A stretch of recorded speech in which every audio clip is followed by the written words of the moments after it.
ನಮಸ್ಕಾರ ವೀಕ್ಷಕರೇ, ನೀವು ನೋಡ್ತಾ ಇದ್ದೀರಾ ವಿಶ್ವವಾಣಿ ಟಿವಿ. ನಾನು ಕೇಶವ್ ಪ್ರಸಾದ್.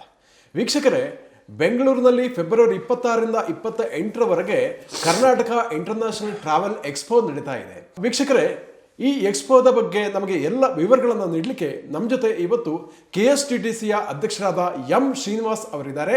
ಕಾರ್ಯಕ್ರಮಕ್ಕೆ ಅವರನ್ನ ಬರಮಾಡಿಕೊಳ್ಳೋಣ. ನಮಸ್ಕಾರ ಎಂ ಶ್ರೀನಿವಾಸ್ ಅವರೇ. ನಮಸ್ಕಾರ. ನಮಸ್ಕಾರ. ಅಂದಹಾಗೆ ಈ ಎಕ್ಸ್ಪೋದ ಒಂದು ಉದ್ದೇಶ ಏನು ಹಾಗೂ ಇದರ ಒಂದು ಬಗ್ಗೆ ಸಾರ್ವಜನಿಕರು ತಿಳ್ಕೊಳ್ಬೇಕಂತ ಮಾಹಿತಿಗಳು ಏನು ಅಂತ ಹೇಳ್ತೀರಾ ಅಂತ? ನೋಡಿ, ನಮ್ಮ ಭಾರತ ದೇಶದಲ್ಲಿ ಕರ್ನಾಟಕ ಒಂದು ವಿಶಿಷ್ಟವಾದ ರಾಜ್ಯ. ಇದು ಇದರಲ್ಲಿ ರಾಜ್ಯದಲ್ಲಿ ಎಲ್ಲದೂ ಇದೆ, ಮರುಭೂಮಿ ಬಿಟ್ಟು ಎಲ್ಲದೂ ಇದೆ ಇಲ್ಲಿ. ಆಮೇಲೆ ನಮ್ಮ ಸಾಹಿತ್ಯಕ್ಕೆ, ಸಂಗೀತಕ್ಕೆ, ಕಲೆಗಳಿಗೆಲ್ಲ ಹೆಸರುವಾದಂಥ ಒಂದು ರಾಜ್ಯ ನಮ್ಮದು. ಅದನ್ನು ಪರಿಚಯ ಮಾಡಿಕೊಡಬೇಕು ಬೇರೆ ದೇಶದವರಿಗೆ. ಅದಕ್ಕೋಸ್ಕರ ಕೈಟ್ ಅಂತ ಮಾಡಿದ್ವಿ, ಕರ್ನಾಟಕ ಇಂಟರ್ನ್ಯಾಷನಲ್ ಟ್ರಾವೆಲ್ ಎಕ್ಸ್ಪೋ ಅಂತ. ಇದು ಮೇನ್ಲಿ ಟ್ರಾವೆಲ್ ಎಕ್ಸ್ಪೋ. ಅದಕ್ಕೆ ನಾವು ಸುಮಾರು 120 ದೇಶದವ್ರನ್ನ ಇನ್ವೈಟ್ ಮಾಡಿದ್ವಿ ಬರಬೇಕು ಅಂತ. 107 ಬಂದಿದ್ದಾರೆ, 107 ಜನ ಬಂದಿದ್ದಾರೆ. ಅವ್ರು ಬಿಟ್ಟು ಸುಮಾರು 400 ನಮ್ಮ ಇಂಡಿಯನ್ ಬೈಯರ್ಸ್ ಬರ್ತಾಯಿದೆ, ಎಲ್ಲ ಬೇರೆ ಸ್ಟೇಟಿಂದನೂ ಬರ್ತಾಯಿದ್ರು ಇಲ್ಲಿಗೆ. ನಮ್ಮ ಉದ್ದೇಶ ಏನಂತ ಹೇಳಿದ್ರೆ, ನಮ್ಮದು ಒಳ್ಳೆ ಡೆಸ್ಟಿನೇಷನ್ಸ್ ಇದೆ ಕರ್ನಾಟಕದಲ್ಲಿ ತೋರಿಸ್ಬೇಕಾಗಿದ್ದು, ಅವ್ರು ನೋಡಲೇಬೇಕಾಗಿರೋದು ಅಂಥ ಒಂದು ಭಾರಿ ಶ್ರೀಮಂತ ಪರಂಪರೆ ಇದೆ ನಮ್ಮದು. ಆ ಪರಂಪರೆ ಹೇಗೆ ತೋರಿಸ್ಬೇಕು ಅಂಥೇಳಿ ಆ ಒಂದು ಉದ್ದೇಶದಿಂದ ನಾವು ಈ ಕೈಟನ್ನು ಮಾಡಿದ್ದೀವಿ. ಅದಕ್ಕೆ ನಮ್ಗೆ ಸಂತೋಷನಾಗಿದೆ, ಒಳ್ಳೆ ರೆಸ್ಪಾನ್ಸ್ ಸಿಕ್ಕಿದೆ. ಸುಮಾರು 107 ದೇಶದಿಂದ ಬರೋ ಅಷ್ಟು ಸುಲಭ ಅಲ್ಲ. ಹೌದೌದು. ಯಾವ ದೇಶಗಳಿಂದೆಲ್ಲ ಬರ್ತಾ ಇದ್ದಾರೆ ಸರ್? ಎಲ್ಲ ದೇಶದಲ್ಲಿ, ಅಮೇರಿಕಾ, ಫ್ರಾನ್ಸು, ಜರ್ಮನಿ, ಅಬುದಾಬಿ, ಪೋಲೆಂಡು, ಹಾಲೆಂಡು, ಎಲ್ಲ ದೇಶದಿಂದ ಬರ್ತಾರೆ ಜನ. ಅದು ಅಂತ ಲಿಸ್ಟ್ ನೋಡಬೇಕು, ಜ್ಞಾಪಕ ಅಷ್ಟು ದೇಶದಿಂದ ಬರ್ತಾರೆ ಜನ. ಸೊ ಅವ್ರ ಜೊತೆ ಸುಮಾರು 15 ನಮ್ಮ ಇಂಟರ್ನ್ಯಾಷನಲ್ ಮೀಡಿಯಾದವರು ಬರ್ತಾ ಇದ್ದಾರೆ. Because they are going to cover the whole event for the international travellers, ಏನಾಗ್ತಿದೆ ಅಂತ ಹೇಳ್ಬಿಟ್ಟು ಅಂತ. ಸೊ ನಮ್ಮದು ಮೇನ್ ಉದ್ದೇಶ ಕರ್ನಾಟಕದಲ್ಲಿ ಏನೊಂದು ಡೆಸ್ಟಿನೇಷನ್ಸ್ ಇದೆ ಅದನ್ನು we want to sell to the domestic people and also for the foreigners. So ಅದಕ್ಕೆ ನಮ್ಗೆ ಭಾರಿ ಸಂತೋಷ ವಿಷಯ ಅಂದರೆ 107 ಬರೋದು ಅಷ್ಟು ಸುಲಭ ಅಲ್ಲ. ಇವತ್ತು ಬಂದಿದ್ದಾರೆ ಅವರು. ಸೊ 26ನೇ ತಾರೀಕು ನಮ್ಮದು ಇನಾಗ್ರೇಷನ್ ಇದೆ. ಮಾನ್ಯ ಮುಖ್ಯಮಂತ್ರಿಗಳು ಬಂದು ಇನಾಗ್ರೇಷನ್ ಮಾಡ್ತಾರೆ ಅದನ್ನು. ಆಮೇಲೆ ನಮ್ಮ ಮಂತ್ರಿಗಳು ಇರ್ತಾರೆ. ಒಂದು ಗಂಟೆ ಪ್ರೋಗ್ರಾಮ್ ಇದೆ. ಅದಾದ ನಂತರ 27, 28 ಬೆಂಗಳೂರು ಇಂಟರ್ನ್ಯಾಷನಲ್ ಸೆಂಟರ್ನಲ್ಲಿ 2 ಡೇಸು ಮೀಟಿಂಗ್ ಇದೆ. B2Bನೂ ಇದೆ, ಪಬ್ಲಿಕ್ ಕೂಡ ಬರಬಹುದು, ಬಿಸ್ನೆಸ್ ಟು ಬಿಸ್ನೆಸ್. ಇಲ್ಲಿ ಬೇರೆ ಸ್ಟೇಟಿಂದ ಬರ್ತಾರಲ್ಲ ಟ್ರಾವೆಲರ್ಸು, ಅವರು ನಮ್ಮ ಟ್ರಾವೆಲ್ ಏಜೆನ್ಸೊಟ್ಟಿಗೆ ಸಂಪರ್ಕ ಮಾಡಿ ಮಾತಾಡಿ ಹೇಗೆ ಜನಗಳನ್ನ ಕರೆಸ್ಬೋದು, ಇಲ್ಲಿಗೆ ಮಾಡ್ಬೋದು. ಮೇನ್ ಉದ್ದೇಶ ಅಷ್ಟೇ, ನಮ್ಮ ಕರ್ನಾಟಕನ ನಾವು ಪ್ರಪಂಚಕ್ಕೆ ತೋರಿಸ್ಕೊಡ್ಬೇಕು. ನಮ್ಮ ಪರಂಪರೆ ಏನು, ಎಷ್ಟು ರಿಚ್ನೆಸ್ ಇದೆ ಕರ್ನಾಟಕದಲ್ಲಿ ಅಂತ ತೋರಿಸ್ಕೊಡ್ಬೇಕು. ನಾನೇನು ತಮಗೇನು ಚರಿತ್ರೆ ಹೇಳೋದು ಬೇಡ, ಕರ್ನಾಟಕಕ್ಕೆ ಭಾರಿ ಸಾವಿರಾರು ವರ್ಷದ ಹಿಸ್ಟ್ರಿ ಇದೆ ಅದಕ್ಕೆ. ಸೊ ಅದನ್ನು ಹೆಂಗೆ ತೋರಿಸ್ಕೊಡೋದು? ಈಗ ನೋಡಿ, ನಮಗೆ any destination if you want to promote, 3 things ಭಾರಿ ಇಂಪಾರ್ಟೆಂಟ್: ಟ್ರಾನ್ಸ್ಪೋರ್ಟೇಷನ್, ಕಮ್ಯುನಿಕೇಷನ್, ಅಕಾಮಿಡೇಷನ್. ಇದು 3 ಮಾಡಿದ್ರೆ, ನಾನು ಸುಮಾರು 40ರಿಂದ 50 ದೇಶ ನೋಡಿದ್ದೀನಿ. ನಮ್ಮ ಸ್ಟೇಟ್ ಅಂತ ದೇಶನ ಎಲ್ಲೂ ನೋಡೇ ಇಲ್ಲ. ಅಷ್ಟು ಒಂದು ರಿಚ್ ಇನ್ ಕಲ್ಚರ್. ಇಲ್ಲಿರೋಂಥ ಶಿಲ್ಪಿಗಳಾಗಲಿ, ಶಿಲೆಗಳಾಗಲಿ ಎಲ್ಲೂ ಇಲ್ಲ. ನಾವು ಎಲ್ಲೂ ನೋಡೇ ಇಲ್ಲ ಇದನ್ನು. ಒಂದು ಸಣ್ಣದೇನೋ ಇಟ್ಕೊಂಬಿಟ್ಟು ಅದನ್ನು ವೈಭವಸ್ಕರ್ತಾರೆ, ಹಂಗೆ ಮಾಡ್ತಾರೆ ಅಂತ. ಹಂಗೆ ನೋಡೋಕೆ ಹೋದರೆ ನಮ್ಮ ಕರ್ನಾಟಕದಲ್ಲಿ ಎಲ್ಲ ಯುನೆಸ್ಕೋಯಿಂದ ರೆಕಗ್ನಿಷನ್ ಸಿಕ್ಕಿರೋದು. ನಿಮ್ಮ ಹಂಪಿ ಆಗಲಿ, ಪಟ್ಟದಕಲ್ಲು, ಐಹೊಳೆ, ಬಾದಾಮಿ, ಸೋಮನಾಥ್ಪುರ, ಯಾವ್ದು ಹೇಳಿ ಎಷ್ಟಿದೆ, ಬೇಲೂರು, ಹಳೇಬೀಡು, ಅಲ್ಲಿ ಕೆತ್ತನೆ ಕೆಲಸಗಳು ಪ್ರಪಂಚದಲ್ಲಿ ಇದುವರೆಗೆ ನೋಡೇ ಇಲ್ಲ. 50 ದೇಶ ಸುತ್ತಿದ್ರು ಕೂಡ ನಾವು ಸುಮ್ಮನೆ ಓಡಾಡ್ಕೊಂಡು ಬಂದಿಲ್ಲ. Because my tourism is my fashion. I study tourism, ಏನು ಮಾಡಬೇಕು ಅಂತ. ಅದ್ರ ಪ್ರಕಾರ ನಾನು ಹೇಳ್ತೀನಿ ನಿಮಗೆ, ಇಲ್ಲಿ ತೋರಿಸೋಂತ ಬೇಕಷ್ಟಿದೆ. ಇದು 3 ಇಂಪ್ರೂವ್ ಮಾಡಬೇಕು. ಅದಕ್ಕೆ ನಾನು ನಮ್ಮ ಸರ್ಕಾರ ಸಹಾಯ ಕೇಳ್ತಾ ಇದ್ದೀವಿ. ಅದು ಬಂದರೆ, ಈಗ ಎಲ್ಲ ಕಡೆ ವೈಫೈ ಬಂದುಬಿಟ್ಟಿದೆ. ವೈಫೈ ಇಲ್ಲಾಂದ ಜನಗಳಿದೆ, they are out of touch in the world. So ಅವರಿಗೆ ವೈಫೈ ಬೇಕು, ಒಳ್ಳೆ ರೋಡ್ ಬೇಕು, ಒಳ್ಳೆ ಹೋಟೆಲ್ ಬೇಕು. ಅದನ್ನೀಗ ಸ್ವಲ್ಪ ಮಾಡ್ತಾ ಇದ್ದೀವಿ. That's what we are doing now. Okay sir, ಈಗ ತಾವು ಹೇಳಿದ್ರೆ ಇದು B2B ಕಾರ್ಯಕ್ರಮ ಆಗಿರುತ್ತೆ ಅಂತ. ಸೊ ಅಂದ್ರೆ ನಿಮ್ಮ ನಿರೀಕ್ಷೆ ಏನೀಗ ನೂರಾರು ದೇಶಗಳನ್ನ ಬಂದಿದ್ದಾರೆ, ಮಾಧ್ಯಮ ಪ್ರತಿನಿಧಿಗಳು ಕೂಡ ಬಂದಿದ್ದಾರೆ, ಇದರ ಒಂದು ಔಟ್ಕಮ್ ಏನಿರಬಹುದು ಅಂತ ತಮ್ಗೆ ಅನ್ಸುತ್ತೆ? ನೋಡಿ, ನನಗನ್ಸುತ್ತೆ ಈ ಎಕ್ಸ್ಪೋ ನಾವು ಮಾಡೋದ್ರಿಂದ ನನಗನ್ಸಿರೋದು ಸುಮಾರು 1 ಲಕ್ಷ ಜನ ವಿದೇಶಿಯರು ಬರ್ತಾರೆ ಇಲ್ಲಿಗೆ. ಯಾಕೆ ಅಂತ ಹೇಳಿದ್ರೆ ಈಗ ಏನು 100 ಜನ ಬಂದ್ಯಾರೋ ಇವ್ರು 100 ಹಿಂದೆ ಒಬ್ಬೊಬ್ಬರು 100 ಜನ ಇರ್ತಾರೆ ಒಂದೇ. ಹಾಗಾಗಿ ಸುಮಾರು 1 ಲಕ್ಷ ಜನ ನಮಗೆ ವಿದೇಶಿಯರು ಬರ್ತಾರೆ. ಅದು ಬಿಟ್ಬಿಟ್ಟು ನಮ್ಮ B2B ಮೀಟಿಂಗ್ ಸುಮಾರು 14,000 B2B ಮೀಟಿಂಗ್ ಮಾಡಿದ್ವಿ ನಾವು. 14,000 ಬಿಸ್ನೆಸ್ ಟು ಬಿಸ್ನೆಸ್ ಎಲ್ಲ ಆಗೋಗ್ಬಿಟ್ಟಿದೆ, ಎಲ್ಲ ಫಿಕ್ಸ್ ಆಗೋಗ್ಬಿಟ್ಟಿದೆ ಅವೆಲ್ಲ. ಹಾಂ, ಸೊ ಈಗ 1 ಲಕ್ಷ ಜನ ಬಂದರೆ ನಮ್ದೇನು ಆ್ಯಾವ್ರೇಜ್ ಇದೆ ಅಂತ ಹೇಳಿದ್ರೆ, ಒಬ್ಬ ಫಾರಿನರ್ ಬಂದರೆ 10 ರಿಂದ 12 ದಿವಸ ಇರ್ತಾರೆ. ಅವರು ಖರ್ಚು ಮಾಡೋದು ಸುಮಾರು $2,250 ಖರ್ಚು ಮಾಡ್ತಾರೆ. ಸೊ ಅದನ್ನು ನೋಡಿದ್ರೆ ಈ ನಮ್ಮದು ಇದು ಈ ಬೆಲೆಗಳನ್ನ ಪ್ಲಸ್ ನಮ್ಗೆ 1 crore ನಮ್ಮ ಡೊಮೆಸ್ಟಿಕ್ ಟ್ರಾವೆಲರ್ಸ್ ಇವೆಲ್ಲ ನೋಡಿದ್ರೆ ನಮ್ಗೆ ಆದಾಯನ ಎಕ್ಸ್ಪೆಕ್ಟ್ ಮಾಡೋದು ಈ ಟೂರಿಸಮ್ ಎಕ್ಸ್ಪೋ ಮಾಡ್ತಾರೆ 2,700 ಕೋಟಿ. ಆದರೆ ನಾವು ಏನು ಇವತ್ತು ಖರ್ಚು ಮಾಡ್ತಿದ್ದೀವೋ ಅದು ದೇರ್ ಇಸ್ ನಥಿಂಗ್. ಕರೆಕ್ಟ್. ಅಷ್ಟು ಬೆನಿಫಿಟ್ ಆಗುತ್ತೆ ಇದರಿಂದ. ಈಗ ನಾನು ಮೊನ್ನೆ ಲಂಡನ್ ಎಕ್ಸಿಬಿಷನ್ ಹೋಗಿದ್ದೆ, ಪ್ಯಾರಿಸ್ ಎಕ್ಸಿಬಿಷನ್ ಹೋಗಿದ್ದೆ. ಅಲ್ಲಿ ಕೋಟ್ಯಾಂತರ ರೂಪಾಯಿ ಖರ್ಚು ಮಾಡ್ತಾರೆ. $100 ಖರ್ಚು ಮಾಡಿದ್ರೆ $200 ದುಡಿಬೋದು ನೀವು. ಟೂರಿಸಮ್ನಲ್ಲಿ ಅಷ್ಟೊಂದು ಪೊಟೆನ್ಷಿಯಲ್ ಇದೆ. ಒಂದು, ಇದು ಪೊಲ್ಯೂಷನ್ ಫ್ರೀ ಇಂಡಸ್ಟ್ರಿ, ಪೊಲ್ಯೂಷನ್ ಇಲ್ಲ ಇದರಲ್ಲಿ. ಎರಡನೇದು, it is the maximum foreign exchange earner ಇದು ಈ ಇಂಡಸ್ಟ್ರಿ. ಹೌದು. ಫಾರಿನ್ ಈಗ ಒಬ್ಬ ವಿದೇಶಿ ಬಂದರೆ ಒಂದು ಟ್ರಿಪ್ಪಿಗೆ ಒಂದು $2,000-2,500 ಖರ್ಚು ಮಾಡ್ತೀನಿ ಅಂತ ಹೇಳಿದ್ರೆ ಲೆಕ್ಕ ಹಾಕಿ ನಮ್ಮ ದೇಶಕ್ಕೆ ಎಷ್ಟು ವಿದೇಶಿ ವಿನಿಮಯ ಬರ್ತಾ ಇದೆ. ಅದು ಒಂದು. ಆಮೇಲೆ ಎಂಪ್ಲಾಯ್ಮೆಂಟ್ ಜನ್ರೇಷನ್. ಈಗ ನೀವು ಒಂದು ಡೆಸ್ಟಿನೇಷನ್ ಡೆವಲಪ್ ಮಾಡಿದ್ರೆ ಅಲ್ಲಿ ಸುತ್ತಲೂ indirect employment, so many employments will come. ನಿಜ ನಿಜ. ವ್ಯಾಪಾರ ವಹಿವಾಟುಗಳು ಜಾಸ್ತಿ ಆಗುತ್ತೆ. ಇದರಿಂದ ನಮ್ಮ ರಾಜ್ಯಕ್ಕೆ ಟ್ಯಾಕ್ಸ್ ಕೂಡ ಜಾಸ್ತಿ ಆಗುತ್ತೆ. ಸೊ ಅನುಕೂಲ ಆಗಿದೆ. ಟೂರಿಸಮ್ನಲ್ಲಿ ನಾವು ಇನ್ನೂ ಮಹತ್ವ ಕೊಡಬೇಕು ಇದಕ್ಕೆ. ಎಷ್ಟೋ ದೇಶಗಳು ಈಗ ಟೂರಿಸಮ್ನಲ್ಲೇ ಬದುಕಿದ್ದಾವೆ. ನಾನು ಬೇಕಷ್ಟು ದೇಶ ನೋಡಿದ್ದೀನಿ, ಎಲ್ಲ ಟೂರಿಸಮ್ನಲ್ಲಿ they live only on tourism, ಬೇರೆ ಇಲ್ಲವೇ ಇಲ್ಲ ಅವರಿಗೆ. ಈಗ ನೀವು ಮಾಲ್ಡೀವ್ಸ್ಗೆ ಹೋಗ್ತೀರಾ, ಮಾಲ್ಡೀವ್ಸಲ್ಲಿ ಏನಿದೆ? ಓನ್ಲಿ ಟೂರಿಸಮ್, ಬೇರೆ ಏನು ನೋಡ್ಲಿಕ್ಕೆ ಏನಿಲ್ವೇ ಇಲ್ಲ. ಕೆಂಬೋಡಿಯಾ ಹೋಗ್ತೀರಾ, ಬರೀ ಅಂಕೂರ್ ವಾಟ್ ನೋಡ್ಲಿಕ್ಕೆ ಹೋಗ್ತಾರೆ ಜನ. 2,000 ವರ್ಷ ಹಿಂದೆ ಕೆತ್ತನೆ ಕೆಲಸ ಮಾಡಿ ದೇವಸ್ಥಾನ ಕಟ್ಟಿದ್ರು ಅಂತ. ಸೊ ಆ ರೀತಿ ನಮ್ಮದು ಫಾರಿನ್ ಎಕ್ಸ್ಚೇಂಜ್ ಅರ್ನರ್ ಇದೆ, ಎಂಪ್ಲಾಯ್ಮೆಂಟ್ ಇದೆ. ಅಂಕೂರ್ ವಾಟ್ ಒಂದು ಟೆಂಪಲಿಂದ 1,000 ಬಿಸ್ನೆಸ್ ನಡೀತಿಲ್ಲ ಎಲ್ಲ. ಈ ರೀತಿ indirect employment also it will increase tourism. ಅದಕ್ಕೋಸ್ಕರ tourism is very important for any countries development. Okay, ಖಂಡಿತ ಭಾಳ ಒಳ್ಳೆಯ ವಿಚಾರಗಳನ್ನು ಹೇಳಿದ್ದೀರಿ. ಮತ್ತು KSTDC ನಮ್ಮ ಕರ್ನಾಟಕದಲ್ಲಿ ಪ್ರವಾಸೋದ್ಯಮನ ಅಭಿವೃದ್ಧಿಪಡಿಸಲಿಕ್ಕೆ ಯಾವ ರೀತಿಯ ಒಂದು ಅನುಕೂಲಗಳನ್ನು ಪ್ರವಾಸಿಗರಿಗೆ ಮಾಡಿಕೊಡ್ತಾ ಇದೆ ಅಂತ ಹೇಳ್ತೀರಾ? ನೋಡಿ, ಮುಖ್ಯವಾಗಿ ನಮ್ಮದು 2 ಚಟುವಟಿಕೆಗಳು. ಒಂದು, ಬಸ್ಗಳನ್ನು ನಡೆಸೋದು, ಪ್ಯಾಕೇಜ್ ಟೂರ್ ಮಾಡ್ತೀವಿ ಒಂದು. ಎರಡನೇದಾಗಿ ನಮ್ಮದು ಸುಮಾರು 28 ಹೋಟೆಲ್ಸ್ ಇದೆ ರಾಜ್ಯದಲ್ಲಿ. ಓಕೆ. ನಮ್ಮದು ವ್ಯವಹಾರ ಅಂತ ಇಷ್ಟೇ, ಟ್ರಾನ್ಸ್ಪೋರ್ಟೇಷನ್ ಆ್ಯಂಡ್ ಹೋಟೆಲ್. ಎರಡರಿಂದ ನಾವು ಮಾಡ್ತೀವಿ ಸದ್ಯಕ್ಕೆ. ಈಗ ನಾವು ಇರೋ ಹೋಟೆಲ್ಸನ್ನು ಅಪ್ಗ್ರೇಡ್ ಮಾಡಬೇಕು. ಈಗೇನು ಮಾಡ್ತಾ ಇದ್ದೀರಿ ಅಂತ ತಾವು ಕೇಳಿದ್ರೆ ಅಪ್ಗ್ರೇಡ್ ಮಾಡಬೇಕು. ಅದನ್ನು ಮಾಡ್ತಾ ಇದೀವಿ ಎಲ್ಲ ಹೋಟ್ಲನ್ನು. ಬೇರೆ ಹೊರಗಡೆ ದೇಶದವರು ಬಂದು ಇರಲಿಕ್ಕೆಲ್ಲ ಅದು ಅರ್ಹರಾಗಿರ್ಬೇಕು ರೂಮ್ಸಲ್ಲಿ. ಅದಕ್ಕೋಸ್ಕರ ಅದನ್ನು ಮಾಡ್ತಾ ಇದ್ದೀವಿ. ಪ್ಲಸ್ ಬಸ್ಸಸ್ ಇನ್ನೂ ಬೇಕು ನಮ್ಗೆ ಸಾಲದು. ಅದನ್ನು ಕೂಡ ನಾನು ಸರ್ಕಾರಕ್ಕೆ ಕೇಳಿದ್ದೀನಿ. ಅವರು ನೀವೇ ಇದು ತೊಗೊಂಡು ಸಾಲ ಇಲ್ಲ ತೊಗೊಂಡು ಮಾಡಿ ಅಂತ ಹೇಳಿದರೆ ಪರವಾಗಿಲ್ಲ, ಮಾಡ್ಬೋದು, ಏನು ತೊಂದರೆ ಇಲ್ಲ, ಸಾಲ ತೀರ್ಸ್ಕೊಬೋದು, ನಾವೇ ಅದು ಮಾಡ್ತಾಯಿದ್ವಿ. ಹಾಗಾಗಿ ಮೇಯ್ನ್ ನಮ್ದು ಏನಂದರೆ transport, taking people to the destinations and make them to stay there comfortable and come back here. That is activities now what we are doing now. Okay. So ಈಗ KSTDCಯಿಂದ ಪ್ರವಾಸಿ ಪ್ಯಾಕೇಜ್ಗಳು ಮುಖ್ಯವಾಗಿ ಯಾವುದೆಲ್ಲ ತಾಣಗಳಿಗೆ ಇದೆ ಮತ್ತು ಅದರ ಪ್ರೈಸ್ ಎಲ್ಲ ಹೇಗೆ ಅಫೋರ್ಡಬಲ್ ಆಗಿದೆಯಾ? ನೋಡಿ, ಈಗ ನಾವು ಇದು ಸರ್ಕಾರದ ಉದ್ಯಮೆ, ನಾವು ಜಾಸ್ತಿ ಮಾಡ್ಲಿಕ್ಕೆ ಬರಲ್ಲ. ಅದನ್ನು ಬಿಟ್ಟು ಇದರಲ್ಲಿ ಸ್ಪರ್ಧೆ ಇದೆ, ಕಾಂಪಿಟೇಟಿವ್ ಬಿಸ್ನೆಸ್ ಇದು. ಯಾರೋ ಒಬ್ಬರು ₹100 ಟಿಕೆಟ್ ಮಾಡಿದ್ರೆ ನಾನು ₹110 ಮಾಡ್ಲಿಕ್ಕೆ ಬರಲ್ಲ ಸರ್ಕಾರ ಅಂತ. ನಾನು ₹90 ಮಾಡಿದ್ರೆ ಮಾತ್ರ ಬರ್ತಾರೆ, ಇಲ್ಲದ್ರೆ ಬರಲ್ಲ ಅವರು. ಕರೆಕ್ಟ್. ಸೊ ಹಾಗಾಗಿ ನಾವು ಭಾರಿ ಪ್ರಾಫಿಟಬಲ್ ಇದನ್ನು ಮಾಡಲಿಕ್ಕಾಗಲ್ಲ. ಬಟ್ ನಾವು ಬೇರೆಗಿನ್ನ ಖಂಡಿತ ಒಂದು 5% ಕಡಿಮೆನೇ ಇರ್ಬೋದು, ಹೆಚ್ಚೇನಿಲ್ಲ ನಮ್ಮದು. ಆಮೇಲೆ ನಾವು ಒಳ್ಳೆ ಸರ್ವಿಸ್ ಕೂಡ ಕೊಡ್ತಾ ಇದ್ದೀವಿ. ಈಗ ಕೆಲವರೆಲ್ಲ ಇತ್ತೀಚೆಗೆ ಬಂದು ವಿದೇಶಿಗಳು ನಮ್ಮ ಹೋಟೆಲ್ ಇರಲಿಕ್ಕೆ ಪ್ರಾರಂಭ ಮಾಡಿದ್ದಾರೆ. ಅದಕ್ಕೋಸ್ಕರ ಅದನ್ನು ಸ್ವಲ್ಪ ಅಪ್ಗ್ರೇಡ್ ಮಾಡಬೇಕಂತ ಮಾಡ್ತಾ ಇದ್ದೀವಿ. ಓಕೆ. ಪ್ಲಸ್ ಈ ಹೊಸ ಬಸ್ ನಾನು ಬಂದಮೇಲೆ ಸುಮಾರು 5 ಹೊಸ ಬಸ್ ತೊಗೊಂಡಿದ್ದೀವಿ. ಅದನ್ನು ಚೇಂಜ್ ಮಾಡ್ತಾ ಇರಬೇಕು, ಅದನ್ನು ಮಾಡ್ತಾ ಇದ್ದೀವಿ. ಹಾಗೆ ಮೇನ್ಲಿ ಇದು. ಸೊ ಈಗ ಹಂಪಿ ಯುನೆಸ್ಕೋ ರಿಕಗ್ನೈಸ್ಡ್ ಪಟ್ಟದಕಲ್, ಐಹೊಳೆ, ನಮ್ಮ ಈ ಕಡೆ ಬಂದರೆ ಸೋಮನಾಥ್ಪುರ, ಬೇಲೂರು, ಹಳೇಬೀಡು, ಈ ಸರಿಸಾಟಿನೇ ಇಲ್ಲ ಯಾವ ದೇಶದಲ್ಲಿ ಇದಕ್ಕೆ ಅಂತ ಒಂದು ಇದು ಶಿಲ್ಪಿ ಕಲೆ ಇದೆ ಇಲ್ಲ.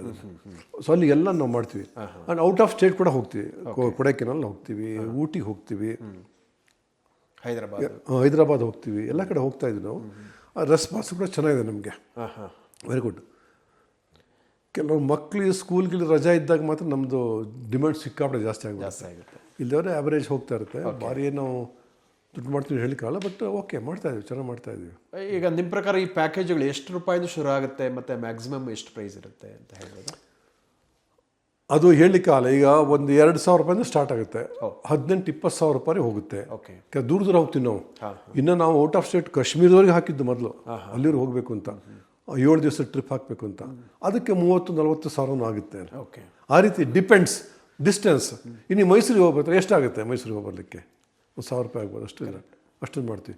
ಬಟ್ ಇನ್ನೊಂದು ವಿಶಿಷ್ಟತೆ ಏನಂತ ಹೇಳಿದ್ರೆ, ನಾವು ಬಂದಿದ್ದು ಬಸ್ಸಲ್ಲಿ ಜನಗಳಿಗೆ ಇರಲಿಕ್ಕೆ ರೂಮ್ಸ್ ಕೊಡ್ತೀವಿ, ಊಟ ತಿಂಡಿ ಉಪಚಾರ ನಾವೇ ನೋಡ್ಕೊಳ್ತೀವಿ. ಹಾಗಾಗಿ ಅವ್ರು ಭಾರಿ ಇಷ್ಟಪಡ್ತಾರೆ. ಈಗ ನಿಮಗೆ ಎಕ್ಸಾಂಪಲಿಗೆ ನಾವು 5 ತಿರುಪತಿ ಬಸ್ ಓಡಿಸ್ತಾ ಇದ್ದು, 5 ಬಸ್ಸಲ್ಲಿ 250 ಜನ ಹೋಗ್ಬೋದು.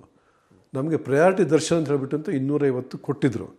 ಅದಕ್ಕೆ ನಮಗೆ ಡಿಮ್ಯಾಂಡ್ ಎಷ್ಟಿತ್ತು ಅಂತ ಹೇಳಿದ್ರೆ, ನಾವು ಪ್ಯಾಸೆಂಜರ್ ಬೇಡ ಅಂತ ಕಳಿಸ್ತಾ ಇದ್ದೆ ವಾಪಸ್, ಅಷ್ಟು ಡಿಮ್ಯಾಂಡ್ ಇತ್ತು. ಯಾಕೆ ಅಂತ ಹೇಳಿದ್ರೆ ದರ್ಶನ ಆರಾಮಾಗಿ ಮಾಡ್ತೀವಿ ಅಂತ.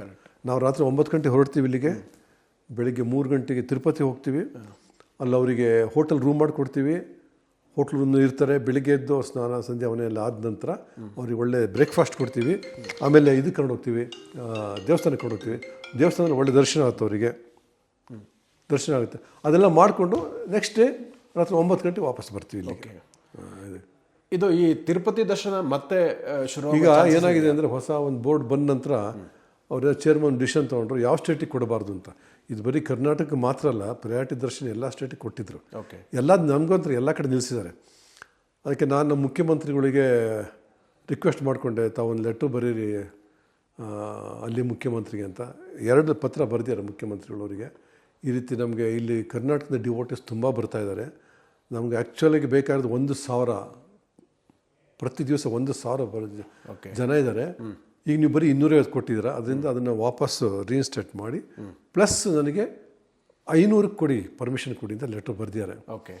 ಈಗ ಮೊನ್ನೆ ಒಂದು ಪೇಪರಲ್ಲಿ ನೋಡಿದೆ, ಏನೋ ಅವರು ಹೊಸ ಬೋರ್ಡು ಏನೋ ಕೊಡೋಣ ಅಂತ ತೀರ್ಮಾನ ಮಾಡ್ತಿರಂತೆ. ಅದಾದರೆ ನಮಗೆ ಅವ್ರು 500 ದರ್ಶನ ಕೊಟ್ಟರೆ, ಸೊ ಪ್ರತಿ ದಿವಸ 10 ಬಸ್ ಓಡಿಸ್ತೀವಿ. 10 ಬಸ್ಸಿಗೆ ಜನ ಇದ್ದಾರೆ ತಿರುಪತಿಗೆ. ಸೊ ಅಂದರೆ KSTTC ಬಸ್ಗಳನ್ನು ಓಡಿಸೋಕ್ಕೆ ರೆಡಿಗಿದೆ. ಸೊ ಆಂಧ್ರ ಪ್ರದೇಶ ಸರ್ಕಾರ ಅನುಮತಿಯನ್ನು ಕೊಡಬೇಕು. ಸರ್ಕಾರ ಅನುಮತಿ ಕೊಟ್ಟರೆ ಅವರು. ಈಗ ನಾವು ಅನುಮತಿ ಕೊಟ್ಟಿಲ್ಲ ಅಂತ ನಾವು ನಿಲ್ಲಿಸಿಲ್ಲ, ಟೂರನ್ನು ನಡೆಸ್ತಾ ಇದ್ದೀವಿ. ಆದರೆ ನಾವು ದರ್ಶನಕ್ಕೆ ಮೊದಲು 3 ಗಂಟೆ 4 ಗಂಟೆ ದರ್ಶನ, ಈಗ 5-6 ಗಂಟೆ 10 ಗಂಟೆ ಕಾಯಬೇಕು ನಿಂತ್ಕೊಂಡು. ಯಾಕೆ ನಾವು ಪ್ರಯಾರಿಟಿ ದರ್ಶನ ಕೊಡಿಸ್ಲಿಕ್ಕಾಗಲ್ಲ, ಅವ್ರು ಕ್ಯೂನಲ್ಲಿ ನಿಂತ್ಕೊಂಡು ದೇವ್ರು ನೋಡಬೇಕಾಗುತ್ತೆ.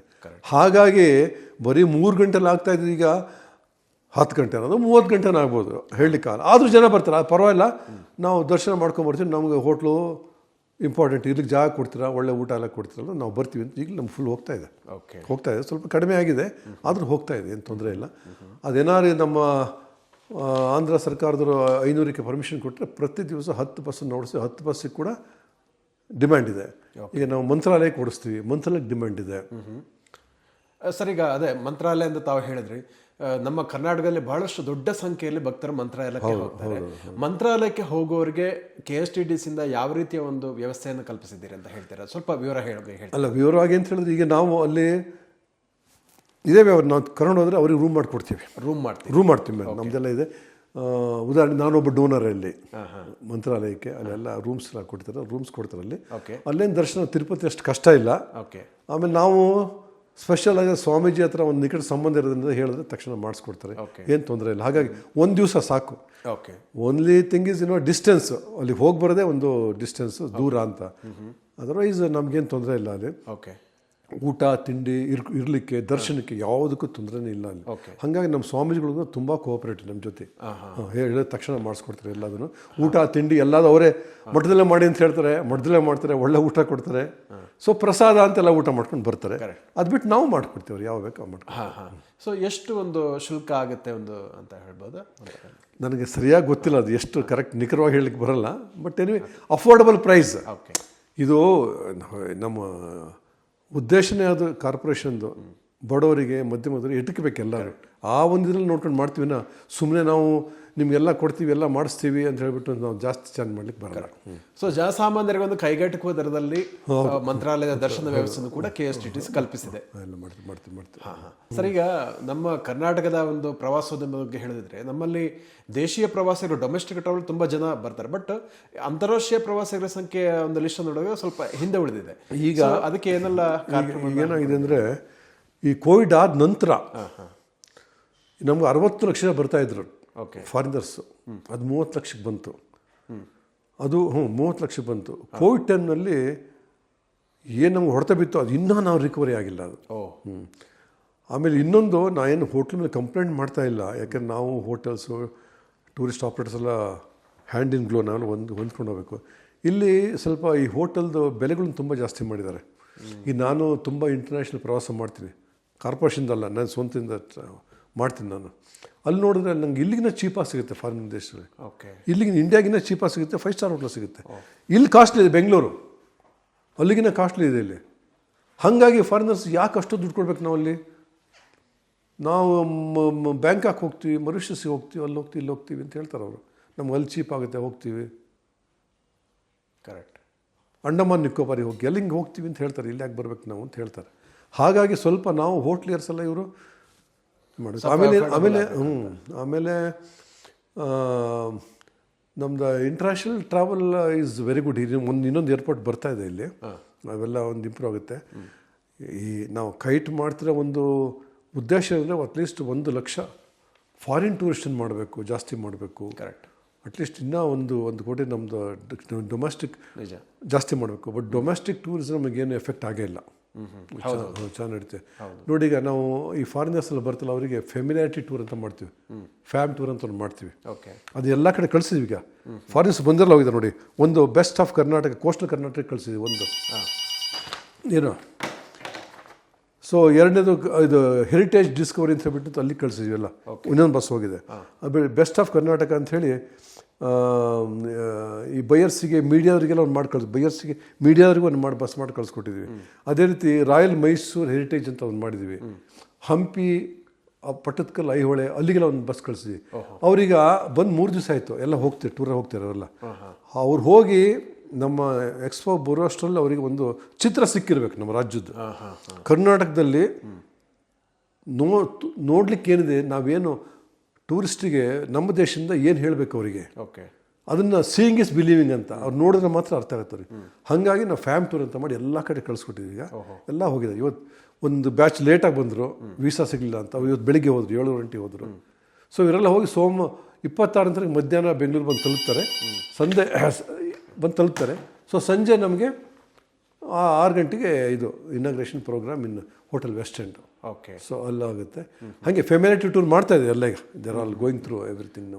ಸೊ ಅದರಿಂದಾಗಿ ಅವ್ರಿಗೆ ನಮ್ಮ ಕರ್ನಾಟಕ ಒಂದು ದರ್ಶನ ಸಿಗುತ್ತೆ. ಎಕ್ಸಾಕ್ಟ್ಲಿ, ಕರೆಕ್ಟ್ ವರ್ಡ್ ಅದು. ಕರ್ನಾಟಕ ದರ್ಶನ ಮಾಡಿಸ್ತಾ ಇದ್ದೀವಿ ಅವರಿಗೆ. ಕರ್ನಾಟಕ ದರ್ಶನ ಮಾಡಿಸ್ತಾ ಇದ್ದೀವಿ. ದರ್ಶನ ಆದ ನಂತರ ಅವರಿಗೆ ಒಂದು ಹೇಳಲಿಕ್ಕೆ ಅವ್ರು ಹೇಳ್ಬೇಕಲ್ಲ, ನಾವು ನೋಡ್ಕೊಂಡು ಬಂದಿದ್ದೀವಿ ಹೇಗಿದೆ ಅಂತ ಹೇಳಲಿಕ್ಕೋಸ್ಕರ ಮಾಡ್ತಾರೆ. ನಮ್ಮಲ್ಲಿ ಫಸ್ಟ್ ಏನಿದೆ ಅನ್ನುವಂಥದ್ದು ಅವ್ರಿಗೆ ತೋರಿಸಿದ ನಂತರ ಕರೆಕ್ಟ್.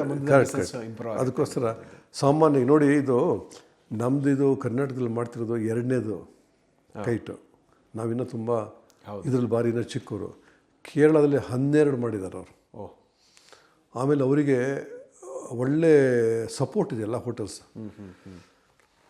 ಇಲ್ಲಿ ನಾವು ಹೋಟೆಲ್ಸ್ನವರಿಗೆ ಬಂದವರಿಗೆ ಒಂದು ಡಿನ್ನರ್ ಕೊಡಿ, ಲಂಚ್ ಕೊಡಿದ್ರೆ ಸ್ವಲ್ಪ ಯೋಚನೆ ಮಾಡ್ತಾರೆ, ಏನೋ ಎಷ್ಟು ಕೊಡೋದು ಅಂತ. ಕೇರಳ ಹಾಗಲ್ಲ, ಎಲ್ಲ ವಾಲಂಟಿಯರೇ ಬಂದು ಕೊಡ್ತಾರೆ ಅವರೇ. ನಾವು ಲಂಚ್ ಕೊಡ್ತೀವಿ, ನಾವು ಡಿನ್ನರ್ ಕೊಡ್ತೀವಿ, ನಾವು ಟ್ರಾನ್ಸ್ಪೋರ್ಟ್ ಕೊಡ್ತೀವಿ, ಎಲ್ಲ ಕೊಡ್ತೀವಿ ಅಂತ ಹೇಳ್ಬಿಟ್ಟು. ಹಾಗಾಗಿ ಕೇರಳ ನಮಗಿನ ಭಾರಿ ಇದರಲ್ಲಿ ನಾವು ಒಪ್ಕೊಳ್ಳೇಬೇಕಲ್ಲ. ಈಗ ಗುಣಕ್ಕೇನು ಮತ್ಸರ ಇಲ್ಲ ಅಂತಾರಲ್ಲ, ಹಂಗೆ ನಾವು ಒಪ್ಕೊಬೇಕು. ಸೊ ಕೇರಳ ಭಾರಿ ಮುಂದೆ ಇದೆ. ಈಗ ಭೌಗೋಳಿಕವಾಗಿ ಕೇರಳ ಕರ್ನಾಟಕದಿಂದ ಬಹಳ ಸಣ್ಣದು ಇದ್ರೂ ಕೂಡ ಪ್ರವಾಸೋದ್ಯಮದ ದೃಷ್ಟಿಯಲ್ಲಿ ಅವಳು ಬಹಳ ಮುಂದೆ ಹೋಗಿದ್ದಾರೆ ಅಂತ ಹೌದು. ಹೇಳ್ತಾರೆ. ಈಗ ನೋಡಿ, ನಮಗೆ ಇದಕ್ಕೆ ಏನು ಹೇಳ್ತಾರೆ, ಕರ್ನಾಟಕಕ್ಕೆ coffee capital India, silk capital of India, medical capital of India, temple capital of India, education capital India, ಏನಿಲ್ಲ, ಎಲ್ಲದೂ ಇದೆ. ಅವ್ರಿಗೆ ಕಂಪೇರ್ ಮಾಡಿದ್ರೆ ನಮ್ಗೆ ಅವ್ರಿಗಿಂತ ಜಾಸ್ತಿ ಇದೆ ಎಲ್ಲದೂ ಇಲ್ಲಿ. ಹೌದು. ಮರುಭೂಮಿ ಒಂದಿಲ್ಲ, ಅದು ಮುತ್ಯಾಲ ಮಡುವಲ್ಲಿ ಚಿಕ್ಕದೊಂದಿದೆ, ಅದೊಂದು ಬಿಟ್ಟರೆ ಎಲ್ಲದೂ ಇದೆ, ನಮ್ಗೆ ಮಾರ್ಲಿಕ್ಕೆ ಎಲ್ಲದೂ ಇದೆ. ಅದಕ್ಕೆ ನಾವು ಇದು ಈಗ ಟೈಮ್ ನಮಗೆ ನಾವು ತಿಳ್ಕೊಬೇಕು, ನಮ್ಮನ್ನು ಅರ್ಥ ಮಾಡ್ಕೊಬೇಕು. ಇಷ್ಟು ನಮಗೆ ತೋರಿಸ್ಲಿಕ್ಕೆ ಇಷ್ಟಿದೆ, ಇಂಥ ಒಂದು ಶ್ರೀಮಂತ ರಾಜ್ಯ ಇದು, ಇಲ್ಲಿ ತೋರಿಸ್ಲಿಕ್ಕೆ ಏನಿದೆ ಅಂತ ಹೇಳ್ಬಿಟ್ಟು ನಾವು ಅರ್ಥ ಮಾಡಿಕೊಂಡು ಸ್ವಲ್ಪ ಮಾಡ್ತಾ ಹೋಗಬೇಕು. ಸ್ವಲ್ಪ ಸರ್ಕಾರದ್ದು ನಮಗೆ ಸಪೋರ್ಟ್ ಬೇಕಾಗುತ್ತೆ, ಫೈನಾನ್ಷಿಯಲ್ ಸಪೋರ್ಟ್ ಬೇಕಾಗುತ್ತೆ. ಯಾಕೆಂತ ಹೇಳಿದ್ರೆ ಇದು ತಮಗೆ ಹೇಳ್ದಂಗೆ ಇದು ಫಾರಿನ್ ಎಕ್ಸ್ಚೇಂಜ್ ಅರ್ನ್ ಮಾಡುತ್ತೆ, ಎಂಪ್ಲಾಯ್ಮೆಂಟ್ ಕೊಡುತ್ತೆ, ಪೊಲ್ಯೂಷನ್ ಇಲ್ಲ, ಎಷ್ಟು ಒಂದು ಒಳ್ಳೆ ಇಂಡಸ್ಟ್ರಿ ಇದು. ಇದನ್ನು ಅರ್ಥ ಮಾಡ್ಕೊಂಡು ಮಾಡೋಕ್ಕೆ ಈ ಇಂಡಸ್ಟ್ರಿನೇ ಅಷ್ಟು. ನಾ ಹೇಳ್ದಂಗೆ ನೀವು ₹100 ಖರ್ಚು ಮಾಡಿದ್ರೆ ₹300-400 ದುಡಿತೀರ ವಾಪಸ್ಸು, ನಿಮ್ಗೆ ವಾಪಸ್ ಬರುತ್ತೆ. ಅದರಿಂದ ಸ್ವಲ್ಪ ಸರ್ಕಾರ ಕೊಟ್ಟರೆ ಒಳ್ಳೆಯದು. ನಾನು ನಮ್ಮ ಮುಖ್ಯಮಂತ್ರಿಯವರಿಗೆ ಅವರಿಗೆ ರಿಕ್ವೆಸ್ಟ್ ಮಾಡಿದ್ದೀನಿ, ಸಾರಿ ಸರ್ ಸ್ವಲ್ಪ ಬಡ್ಜೆಟನ್ನು ಕೊಡಿ ಅಂತ. ಪಾಪ ಅವರು ಟ್ರೈ ಮಾಡ್ತಾರೆ, ವಾಟ್ ಅವ್ರ ಬೆಸ್ಟ್ ಯಾಕೆಂದ್ರೆ ಅವ್ರಿಗೂ ಟೂರಿಸಮ್ ಬಗ್ಗೆ ತುಂಬ ಇಂಟ್ರೆಸ್ಟ್ ಇದೆ. ನಾನು ಅವಾಗ ಅವ್ರು ಹೇಳಿದ್ದು ನೀವೇ ಆಗಬೇಕು ಆಗಿ ಅಂತ ಹೇಳ್ಬಿಟ್ರೆ, ಇಲ್ಲ ನಮಗೇನು ಅಂತ ಒಂದು ಇದಿರಲಿಲ್ಲ. ಅವ್ರು ಹೇಳಿದ್ರು ನೀವು ಆಗಲೇಬೇಕು ಮಾಡಿ, ಸೊ ನಿಮಗೇನು ಸಪೋರ್ಟ್ ಮಾಡೋಣ ಅಂತ ಹೇಳ್ಬಿಟ್ಟು ಅಂತ ಸಪೋರ್ಟ್ ಮಾಡ್ತಾರೆ, ಪಾಪ ಮಾಡ್ತಾರೆ. ಸೊ ಬಡ್ಜೆಟಲ್ಲಿ ನೋಡ್ಬೇಕು, ಜಾಸ್ತಿ ಕೊಟ್ಟರೆ ಈಗ ನಮ್ಮ ಕೈನಲ್ಲಿ ಒಂದು 3-4 ಪ್ರಾಜೆಕ್ಟ್ ಇದೆ ಈಗ. ಓಕೆ. ಕೇಸ್ ಸ್ಟಡೀಸಿಂದ ಫಾರ್ ಎಕ್ಸಾಂಪಲ್ ನಿಮಗೊಂದು ಎಕ್ಸಾಂಪಲ್ ಕೊಡಬೇಕು ಅಂದರೆ, ಈಗ ಚಿಕ್ಕಮಗಳೂರಿನಲ್ಲಿ ಅಲ್ಲಿ ಒಂದು ಸೇತುವೆ ಕೊಟ್ಟಿದ್ದು 35 ಕೋಟಿ ಖರ್ಚು ಮಾಡಿ. ಅಲ್ಲಿ ಭದ್ರಾ ಬ್ಯಾಕ್ ವಾಟ್ರ್ ನಿಂತಿದೆ. ಅಲ್ಲೊಂದು 3 ಎಕರೆ ಜಾಗ ಮೊನ್ನೆ ತನಕ ಸರ್ಕಾರ ನಮ್ಗೆ ಹ್ಯಾಂಡ್ ಓವರ್ ಮಾಡಿದ್ರು KSTCಗೆ. ಅಲ್ಲೊಂದು ರಿಸಾರ್ಟ್ ಮಾಡಬೇಕು ಅಂತಿದೆ, ತುಂಬ ಚೆನ್ನಾಗಿದೆ.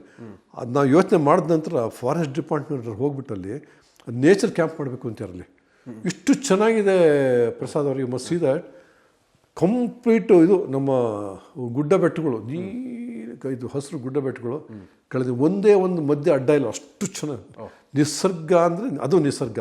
ಅಲ್ಲಿ ಮಾಡಬೇಕು ಅಂತ ಯೋಚನೆ ಮಾಡಿ. ಒಂದಿದೆ ಅಲ್ಲಿ ಮುಳ್ಳಯ್ಯನಗಿರಿನಲ್ಲಿ, ಈ ನಮ್ಮ ಸ್ಟೇಟ್ನಲ್ಲೇ ಹೈಯೆಸ್ಟ್ ಪಾಯಿಂಟ್ ಮುಳ್ಳಯ್ಯನಗಿರಿ. ಸೊ ಅದನ್ನು ಇಂಪ್ರೂವ್ ಮಾಡಬೇಕು ಅಂತ ಅದನ್ನು ಇಂಪ್ರೂವ್ ಮಾಡ್ತಾ ಇದ್ದೀವಿ ಈಗ. ಆಮೇಲೆ ಕೂರ್ಗು, ಚಿಕ್ಕಮಗಳೂರು ಎಲ್ಲ ಓವರ್ಫ್ಲೋ ಆಗ್ತಾ ಇದೆ. ನಮ್ದು ಹೋಟ್ಲ್ ಇಲ್ಲ. ಕೂರ್ನಲ್ಲಿ ಒಂದು ಮರಕೆರದಲ್ಲೇ, ಚಿಕ್ಕಮಗಳೂರಿನಲ್ಲಿ ಹೋಟ್ಲ್ ಇಲ್ಲ. ಅಲ್ಲಿ ಹೋಟೆಲ್ ಬೇರೆ ಮಾಡಬೇಕು ಅಂತಿದ್ವಿ. ಈ ರೀತಿ ಹಲವಾರಿದೆ. ಇದಕ್ಕೆ ಮೇಯ್ನು ಹಣ ಬಂದರೆ ಮಾಡಲಿಕ್ಕೆ ತುಂಬ ಸ್ಕೋಪ್ ಇದೆ. ನಿಜ. ಈ ಪ್ರವಾಸೋದ್ಯಮ ತಾಣಗಳ ಒಂದು ಮೂಲಸೌಕರ್ಯವನ್ನು ಅಭಿವೃದ್ಧಿಪಡಿಸುವಂಥದ್ದು ಇರ್ಬೋದು, ಅಥವಾ ಟೂರಿಸ್ಟ್ಗಳಿಗೆ ಬೇಕಾದನ್ನು ಕೊಡುವಂಥದ್ದು, ಇದಕ್ಕೆ ಬಂಡವಾಳ ಬಹಳ ದೊಡ್ಡ ಮಟ್ಟದಲ್ಲಿ ಬೇಕಾಗುತ್ತೆ ಅಂತ ತಾವು ಹೇಳಿದ್ರಿ. ಇದಕ್ಕೆ ಏನು ಮಾಡ್ಬೋದು ಅಂತ ನಿಮ್ಗೆ? ಅದಕ್ಕೆ ಈಗ ನಮ್ಮ ಮಿನಿಸ್ಟರ್ ಕೂಡ ಮೊನ್ನೆ ಹೇಳಿದ್ದಾರೆ, HK ಪಾಟೀಲ್ ಅವರು, PPP ಮಾಡಲ್ ಮಾಡಬೇಕು ಅಂತ. ಈಗ ಖಾಸಗಿ ಸಹಭಾಗಿ. ಈಗ ಮೊನ್ನೆ ಮಿನಿಸ್ಟರ್ ಹೇಳಿದ್ದಾರೆ, ಸುಮಾರು ನಮ್ಮದು ಸಾವಿರಾರು ಮಾನ್ಯುಮೆಂಟ್ಸ್ ಇದೆ ಕರ್ನಾಟಕದಲ್ಲಿ, ಸಾವಿರಾರು ಮಾನ್ಯುಮೆಂಟ್ಸ್. ಎಲ್ಲದೂ ಮಾಡಲಿಕ್ಕಾಗಲ್ಲ. ಒಂದು 25,000 ಮಾನ್ಯುಮೆಂಟ್ಸ್ ನಾವು ಗುರ್ತು ಮಾಡಿದ್ದೀವಿ. ಓಕೆ. ಅದನ್ನು ಪ್ರೈವೇಟ್ನವ್ರು ಹೇಳಿದ್ದೀವಿ, ಬೇಕಾದ್ರೆ ಬಂದು ದತ್ತು ತೊಗೊಳ್ಳಿ, ಇದನ್ನು ಡೆವಲಪ್ ಮಾಡಿದ್ದೀವಿ ಅಂತ. ಓಕೆ. ಅದಕ್ಕೆ ಈಗ ಮುಂದೆ ಬರ್ತಾರೆ ಎಲ್ಲರೂ, ಅದು ತೊಗೊಂಡು ಮುಂದೆ ಮಾಡಿದ್ರು. ಈಗ ಯಾಕೆಂದರೆ ಈ ಹೊರಗಡೆ ದೇಶ ನೋಡ್ಕೊಂಬಂದ್ರೆ ಅನಿಸುತ್ತೆ, ಇಲ್ಲಿ ಇಷ್ಟು ಚೆನ್ನಾಗಿ ನಾವು ಯಾಕೆ ತೊಗೊಂಡು ಮಾಡಬಾರ್ದು ಇಲ್ಲಿ ಅಂತ. ಅವ್ರಿಗೆ ಇನ್ಕಮ್ ಏನು ಬೇಕಾ ಮಾಡ್ಕೊಳ್ಳಿ ಅವ್ರು, ನಮಗೆ ಅಭ್ಯಂತರ, ಯಾಕೆ ದುಡ್ಡು ಖರ್ಚು ಮಾಡ್ತಾರೆ. ಓಕೆ. ಮಾಡ್ಕೊಳ್ಳಿ ಅವರು. ಆ ರೀತಿ 25,000 ಮಾನ್ಯುಮೆಂಟ್ಸನ್ನ ನಾವೀಗ ಗುರ್ತು ಮಾಡಿದ್ದೀವಿ. ಓಕೆ. ಗುರ್ತು ಮಾಡಿಬಿಟ್ಟು ಅಲ್ಲಿಗೆ PPP ಮಾಡಲಲ್ಲಿ ಯಾರೇ ಬಂದು ಮಾಡಿದ್ರೆ ಆಯಿತು, ಇಲ್ಲ ದತ್ತು ತೊಗೊಂಡು ದತ್ತು ಕೊಟ್ಬಿಡ್ತೀವಿ ಅವರಿಗೆ, ಅವರೇ ತೊಗೊಂಡು ನಡ್ಸ್ಕೊಂಡು ಹೋಗಲಿ ಅದನ್ನು. ಅದು ನಡೀತಾ ಇದೆ ಈಗ. ಅವ್ನು ಮುಂದೆ ಬಂತ ಈಗ ರೋರಿಕ್ ಎಸ್ಟೇಟ್ ಇದೆ, ಅದನ್ನು ನಮ್ಮ 400 ಎಕರೆ ಇದೆ. ಅಲ್ಲಿ KSTC ಮಾಡಬೇಕು ಅಂತ ಹೇಳಿದರೆ, ಅಲ್ಲಿ ಸ್ವಲ್ಪ ಫಾರೆಸ್ಟ್ ಇದೆ ಅಂತ ಹೇಳ್ತಾ ಇದ್ದಾರೆ. ಅಲ್ಲಿ ಮಾಡಬೇಕು ಅಂತ ಹೇಳಿದಾಗ ನಮ್ಮ 100 ಕೋಟಿ ದುಡ್ಡು ಬೇಕಾಗುತ್ತೆ. ಸೊ ಆ ಸಲ ಸರ್ಕಾರದಲ್ಲಿ 100 ಕೋಟಿ ಪರಿಸ್ಥಿತಿಯಲ್ಲಿ ಕೇಳೋದು ಕಷ್ಟ ಆಗುತ್ತೆ. ಹಾಗಾಗಿ ಪ್ರೈವೇಟ್ ಪಾರ್ಟಿಸಿಪೆಂಟ್ ಬಂದರೆ, ದೊಡ್ಡ ಪ್ಲೇಯರ್ಸ್ ಯಾರು ತಾಜ್ನವರು, ಮ್ಯಾರಿಯಟ್ನವರು, ಒಬೆರಾಯ್ನವರು ಯಾರು ಬಂದರೆ, so we are prepared to do with them. ಈಗ ನನಗೊಂದು ದೊಡ್ಡ ಕನಸಿತ್ತು ಪ್ರಸಾದ್, ಏನಂತ ಹೇಳಿದ್ರೆ, ಈಗ ಬೆಂಗಳೂರಿಗೆ ಬಂದವರಿಗೆ ಲಾಲ್ಬಾಗ್ ನೋಡಿ, ಕಬ್ಬನ್ ಪಾರ್ಕ್ ನೋಡಿ, ಇದು ವಿಧಾನಸೌಧ ನೋಡಿ, ಕೃಷ್ಣ ಟೆಂಪಲ್ ನೋಡಿ, ಬೇರೆ ಏನಿದೆ ಹೇಳಿ ಇಲ್ಲಿ. ಅದಕ್ಕೆ ನನ್ನದೇ ಒಂದು ಕನಸಿತ್ತು, ಏನಂತ ಹೇಳಿದ್ರೆ, ಒಂದು ಟೂರಿಸಂ ವಿಲೇಜ್ ಮಾಡಬೇಕು ಅಂತ ಬೆಂಗಳೂರಿನಲ್ಲಿ. ಆ ಟೂರಿಸಂ ವಿಲೇಜಲ್ಲಿ ಏನಿರಬೇಕು ಅಂತ ಹೇಳಿದ್ರೆ, ಅಮ್ಯೂಸ್ಮೆಂಟ್ ಪಾರ್ಕ್ ಇರಬೇಕು, ಥೀಮ್ ಪಾರ್ಕ್ ಇರಬೇಕು, ವಾಟ್ರ್ ಪಾರ್ಕ್ ಇರಬೇಕು, ಮಕ್ಕಳಿಗೆ ಆಟ ಆಡಲಿಕ್ಕೆ ಇರಬೇಕು, ದೊಡ್ಡ ಜಾಗ ಬೇಕು ಅಂತ ಕೇಳಿದ್ದೆ. ಅದೇ ಜಾಗದಲ್ಲಿ ಎಲ್ಲ ರಾಜ್ಯದವರಿಗೂ ಒಂದೊಂದು ಮಳಿಗೆಗಳು ಕೊಡಬೇಕು ಅವ್ರು ಇರಲಿಕ್ಕೆ. ಅವರು they can exhibit there products. ಎಲ್ಲ ದೇಶದ್ದು ಅವ್ರದ್ದೊಂದು ಕರಕುಶಲತೆ ಇರುತ್ತೆ, ಅದನ್ನು ಅವ್ರನ್ನ ತೋರಿಸ್ಬೋದು. ಪ್ಲಸ್ ಅವ್ರು ಬುಕ್ ಮಾಡ್ಕೊಳ್ಳಿ, ಕರ್ನಾಟಕದವ್ರನ್ನ ಬೇರೆ ಕಡೆ ಮಾಡಲಿ, ಅಲ್ಲಿಂದ ಇಲ್ಲಿ ಕಳಿಸ್ಲಿ ಅಂತ ಒಂದು ಕನಸಿತ್ತು. ಅದನ್ನು ಇಲ್ಲಿ ಮಾಡಬೇಕು ಅಂತ ಯೋಚನೆ ಮಾಡ್ತಾ ಇದ್ದೀವಿ. ಅದನ್ನು ಮೆಟ್ಲೈಸ್ ಆಗಿಲ್ಲ. ಹಿಂದೆ ಇರುವಾಗಲೇ ನಾನು ಮಾಡಿದ್ದೆ. ಅವು 30 ಎಕರೆ ಕೊಡಬೇಕು ಅಂತೆಲ್ಲ ತೀರ್ಮಾನ ಆಗೋಗಿತ್ತು. ಸರ್ಕಾರ ಚೇಂಜ್ ಆದಮೇಲೆ ಮತ್ತು ನಾನು ಅಲ್ಲಿಂದ ಮುಂದುವರಿಲ್ಲ, ಇದಾಯಿತು. ಇಲ್ಲಾಂದರೆ ಆಗ್ತಾಯಿತ್ತು, ಅವಾಗಲೇ ಆಗ್ತಾಯಿತ್ತು. ಹಾಗಾಗಿ ಬೆಂಗಳೂರಿಗೆ ತುಂಬ ಅವಶ್ಯಕತೆ ಇರೋಂಥದ್ದು. ಸರ್, ಈಗ ಎಸ್ ಕೆ ಪಾಟೀಲ್ ಅವರು ನಮ್ಮ ರಾಜ್ಯದಲ್ಲೇ ಸೀ ಪ್ಲೇನ್ಗಳನ್ನು ಮಾಡಲಿಕ್ಕೆ ಒಂದು ಪ್ಲ್ಯಾನ್ ಮಾಡ್ತಾ ಇದ್ದೀವಿ ಅಂತ ಹೇಳಿದ್ದಾರೆ. ಸೊ ಅದರ ವಿಶೇಷತೆ ಏನು, ಇದರಿಂದ ಯಾವ ರೀತಿ ಪ್ರಯೋಜನ ಆಗುತ್ತೆ, ಮತ್ತು ಅಂತಾರಾಷ್ಟ್ರೀಯ ಪ್ರವಾಸಿಗರನ್ನ ಯಾವ ರೀತಿ ಅದಕ್ಕೆ ಆಕರ್ಷಿಸ್ಬೋದು ಅಂತ ಹೇಳ್ತೀರಿ? ಈಗ ಸೀ ಪ್ಲೇನ್ ಅಂತ ಅದ್ರ ಹೆಸರಲ್ಲೇ ಇದೆ. ಹಾಂ, ಸಮುದ್ರದ ಮೇಲೆ ಲ್ಯಾಂಡ್ ಆಗೋದು ಅಂತ. Okay, sea plane. ಓಕೆ, ಅದಕ್ಕೆ ನೀರು ಬೇಕು. ಸಮುದ್ರನೇ ಬೇಕು ಅಂತೇನಿಲ್ಲ, ದೊಡ್ಡ ಜಾಗ ಬೇಕು, ನೀರು ಬೇಕು ಅದು ಮಾಡಲಿಕ್ಕೆ ಅಂತ. ಈಗ ನಮಗೆ ಎಲ್ಲ ಕಡೆ ಏರ್ಪೋರ್ಟ್ ಇಲ್ಲ, ಸಾಕಷ್ಟು ಏರ್ಪೋರ್ಟ್ ಆಗಿದೆ, ಬೇಕಷ್ಟು ಈಗಲೂ ಆಗ್ತಾ ಇದೆ. ಬೆಂಗಳೂರಿನ ಮಾಡಬೇಕು ಅಂತಾರೆ. ಈ ಕೆಲವರು ಹಂಪಿ, ಪಟ್ಟದಕಲ್ಲು ಹೋಗಬೇಕು ಅಂತಾರೆ. ಅವರಿಗೆ ಹತ್ತಿರ ಯಾವುದು? ಹುಬ್ಳಿ, ಬೆಳಗಾವಿ, ಅಲ್ಲಿಗೆ ಹೋಗ್ಬೇಕು. ಅಲ್ಲಿಂದ 200 ಕಿಲೋಮೀಟ್ರ್ ಅವ್ರು ಟ್ರಾವೆಲ್ ಮಾಡಬೇಕು. ಅದಕ್ಕೋಸ್ಕರ ಅಲ್ಲಿ ಹತ್ತಿರ ಆಲಮಟ್ಟಿ ಡ್ಯಾಮ್ ಮೇಲೆ ಲ್ಯಾಂಡ್ ಮಾಡ್ಬೋದು. ಯಾವುದು? ನಮ್ಮ ಸೀ ಪ್ಲೇನ್ ಲ್ಯಾಂಡ್ ಮಾಡೋದು. ಅದರಿಂದ ಯಾವ ಬಿಲ್ಡಿಂಗ್ ತೊಂದರೆ ಆಗಲ್ಲ, ಅಣೆಕಟ್ಟಿಗೆ ತೊಂದರೆ ಆಗಲ್ಲ, ಯಾವುದಕ್ಕೂ ತೊಂದರೆ, ವೆಯ್ಟೇ ಇಲ್ಲ ಅದಕ್ಕೆ. Landing and safest mode of transport ಅದು. ಏನು ನೀರು ಇದರಿಂದ ನಿಮಗೇನು ಇದುವರೆಗೆ ಏನು ಆ್ಯಕ್ಷನ್ ಕೇಳೇ ಇಲ್ಲ, ಎಲ್ಲೂ ಕೇಳಿಲ್ಲ. ಅಷ್ಟು ಒಂದು ಇದು. ಹಾಗಾಗಿ ಏರ್ಪೋರ್ಟ್ಗಳು ಎಲ್ಲ ಕಡೆ ಇಲ್ಲದೇ ಇರೋದ್ರಿಂದ ಎಲ್ಲೆಲ್ಲಿ ನೀರಿದೆಯೋ, ಎಲ್ಲೆಲ್ಲಿ ನಮ್ಮದು ಡೆಸ್ಟಿನೇಷನ್ ತಾಣಗಳಿದೆ ನೋಡೋಂಥದ್ದು, ಅಲ್ಲಿಗಾದ್ರೂ ನಾವು ಏರೋಪ್ಲೇನ್ ಮಾಡಬೇಕು, ಸೀ ಪ್ಲೇನ್ ಮಾಡಬೇಕು ಅಂತ ಯೋಚನೆ ಮಾಡಿ. ಅದು ಸೀನೇ ಬೇಕು ಅಂತಿಲ್ಲ, ನೀರಿದ್ರೆ ಸಾಕು, ಸಾಕಷ್ಟು ನೀರಿದ್ರೆ ಸಾಕು. ಅದಕ್ಕೆ ತುಂಬ ಜನ ಮುಂದೆ ಬಂದ್ಯಾರು ಮಾಡಬೇಕು ಅಂತ ಬಂದ್ಯಾರು. ಹೌದು. ಸೊ ಅದಕ್ಕೆ ಹೆಚ್ಚುವರಿ ಮೂಲಸೌಕರ್ಯ ಕೂಡ ಏನು ಅವಶ್ಯಕತೆ ಇಲ್ಲ? ಏನು ಅವಶ್ಯಕತೆ ಇಲ್ಲ, ಒಂದು ಜಟ್ಟಿ ಬೇಕಷ್ಟೇ. ಓಕೆ. ಈಗ ನೀವು ಪ್ಲೇನ್ ಬಂದು ಲ್ಯಾಂಡ್ ಆಗುತ್ತೆ, ಲ್ಯಾಂಡ್ ಆಗಿಳಿಯಕ್ಕೆ ಒಂದು ಜಟ್ಟಿ ಬೇಕು. ಅದಕ್ಕೇನು ಏರ್ಪೋರ್ಟ್ ಬೇಕು, ರನ್ವೇ ಬೇಕು, ಸಾವಿರಾರು ಕಡೆ ದುಡ್ಡು ಬೇಕು ಅಂತ ಏನಿಲ್ವೇ ಇಲ್ಲ. ಓಕೆ, ಏನಿಲ್ಲ. ಈಗ ಆಲಮಟ್ಟಿ ಹಿಂದಿರು ಬಿಟ್ಟು ಬೇರೆ ಎಲ್ಲ ಕಡೆ ಮಾಡ್ಬೋದು ಅಂತ ಅದನ್ನು ಈಗ ಕಬಿನಿಯಲ್ಲಿ ಮಾಡಬೇಕು ಅಂತ ಇದ್ವಿ. ಕಬಿನಿಯಲ್ಲಿ ಮಾಡಬೇಕು ಅಂತಿದ್ವಿ. ಅದು ಇನ್ವೆಸ್ಟಿಗೇಷನ್ ನಡೀತಾ ಇದೆ, ಎಲ್ಲೆಲ್ಲಿ ಮಾಡಬಹುದು. ವೈಬಿಲಿಟಿ ನೋಡಬೇಕು ಒಂದು, ಎರಡನೇದು ಸೇಫ್ಟಿ ನೋಡಬೇಕು. ಅದ್ರ ಪ್ರಕಾರ ಎಲ್ಲ ಸ್ಟಡಿ ಮಾಡ್ತೀವಿ. ಅದನ್ನು ನಾನು ಪೂರ್ಣ ಹೇಳಲಿಕ್ಕಾಗಲ್ಲ, ಬಟ್ ಸ್ಕೋಪ್ ಇದೆ. ಸೀ ಪ್ಲೇನ್ಗೆ ಸ್ಕೋಪ್ ಇದೆ, ಅವಶ್ಯಕತೆ ಇದೆ, ಎರಡೂ ಇದೆ. ಹೌಸ್ ಬೋಟ್ಸಿಗೂ ಇದೆ, ಹೌಸ್ ಬೋಟು ಮಾಡ್ಬೋದು ನಮ್ಮಲ್ಲಿ. ಈಗ ಕೇರಳದಲ್ಲಿ ಭಾರಿ ಪಾಪ್ಯುಲರ್ ಹೌಸ್ ಬೋಟ್ಸ್. ಸರ್, ಈಗ ಕರಾವಳಿಯ ಬೀಚ್ ಬಹಳ ದೊಡ್ಡ ಒಂದು ಪ್ರವಾಸಿ ತಾಣವಾಗಿ ಅದನ್ನ ಪರಿವರ್ತನೆ ಮಾಡಲಿಕ್ಕೆ 350 ಕಿಲೋಮೀಟ್ರು ನಮ್ಮ ಕೋಸ್ಟಲ್ ಲೈನ್ ಇದೆ. ಓಕೆ, 350. ಗೋವಾ ಮುಂದೆ ನಾವು ಅಷ್ಟು ಮುಂದೆ ಬರಲಿಕ್ಕಾಗಲಿಲ್ಲ. Goa become very popular. But ತಮಗೆ ಗೊತ್ತಿರಬೇಕು, ಗೋವಾ ಹ್ಯಾಸ್ ಗಾಟ್ ಅಡ್ವಾಂಟೇಜ್. ಅಲ್ಲಿ ನಿಮಗೆ ಕ್ಯಾಸಿನೋ ಇದೆ, ನಾವು ಕ್ಯಾಸಿನೋ ಮಾಡೋಂಗಿಲ್ಲ ಇಲ್ಲಿ.